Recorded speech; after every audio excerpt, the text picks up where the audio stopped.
in the center of a changing room.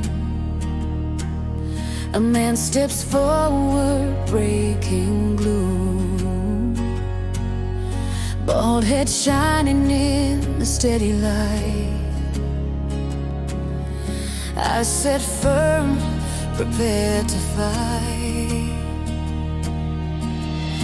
He claims the space with grounded will, a force of purpose loud and still, shaking the dust from the worn out ways, calling for truth in the coming days. He stands in command when the moment calls, holding his ground as the old world falls.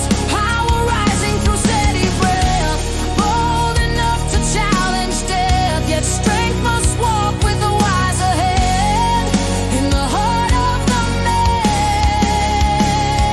who stands.